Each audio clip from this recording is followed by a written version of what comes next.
ગોધરામાં આપણે આવી ગયા છીએ ને ગોધરામાં જનતાનો કેવો મૂડ છે, ચૂંટણી આવી રહી છે અને જનતા શું ઈચ્છે છે, જનતાની ક્લિયર ચોઇસ શું છે એ જાણવા માટે આપણે ગોધરા આવી ગયા છીએ.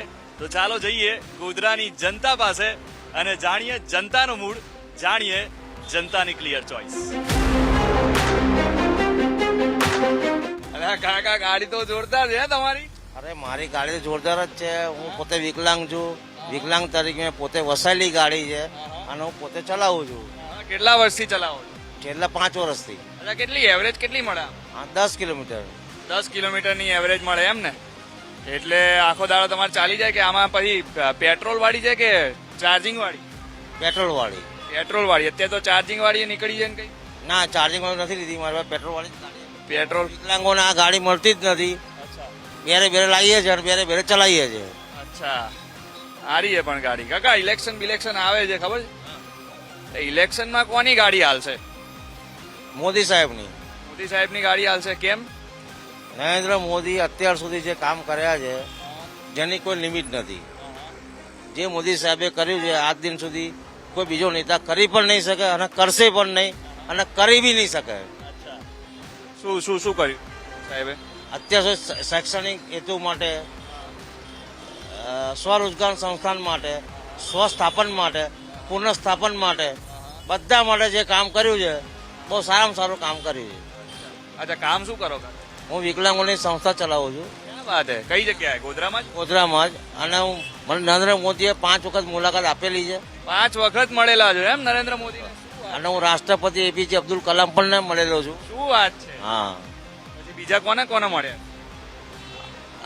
અન્ના હજારે. ક્યાં વાત હે? સિદ્ધુ.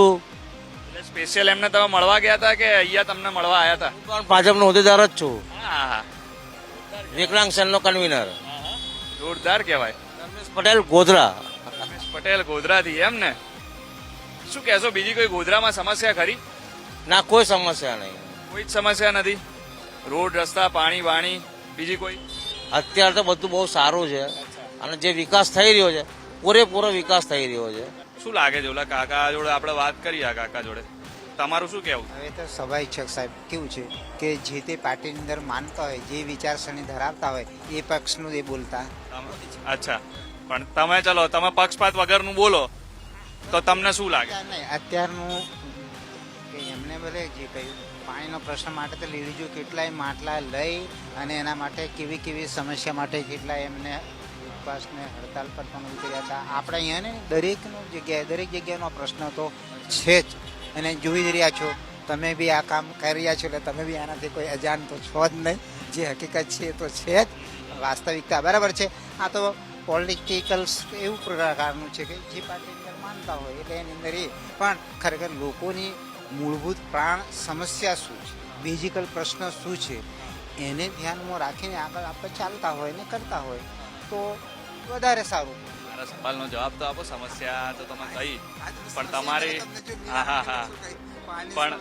હા એ તો છે, પણ તમારા હિસાબથી કઈ સરકાર બનશે?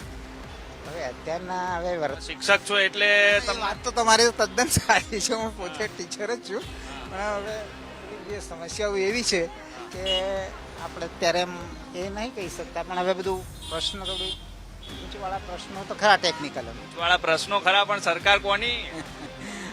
હવે તો જો સાહેબ જે તે સમયનો જે બને એ બતાવશે. કઈ વાંધો નહીં. તમારે કઈ કેવું છે? અમે તો પ્યોર બીજેપી ના માણસો છીએ. અમે તો અમારી જે સિંધી કોમ્યુનિટી છે એ એવરગ્રીન વિથ બીજેપી. હા, આ બધી સમસ્યા શિક્ષકે કઈ ને એ સમસ્યા હવે એમની હશે. સમસ્યા એ અમે શિક્ષક નથી. અમે તો અમારે અમુક ગોધરાની છે, અમુક શિક્ષકોને ખોલી તાળ. એમને શિક્ષકની સમસ્યા ક્યાં કીધી? એમને તો કીધું પાણીની ના આ બધી એ કીધી. આ પાણીની ગોધરાની અંદર રોડની સમસ્યા બહુ છે.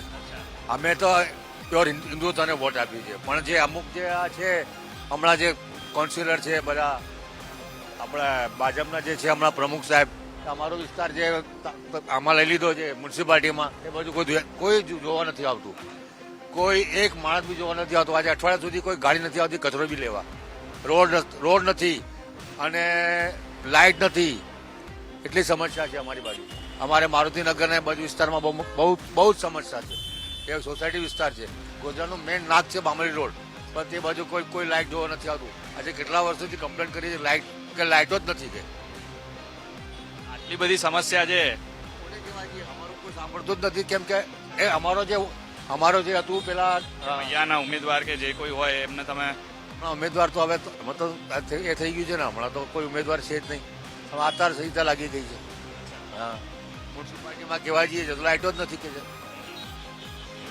કોની સરકાર બનશે? સરકાર તો બીજેપી જ બનશે. આટલી બધી સમસ્યા હોવા છતાં શું કરવાનું? એ તો સામનો કરીએ છીએ પણ હિન્દુત્વને વોટ આપીએ છીએ અમે તો.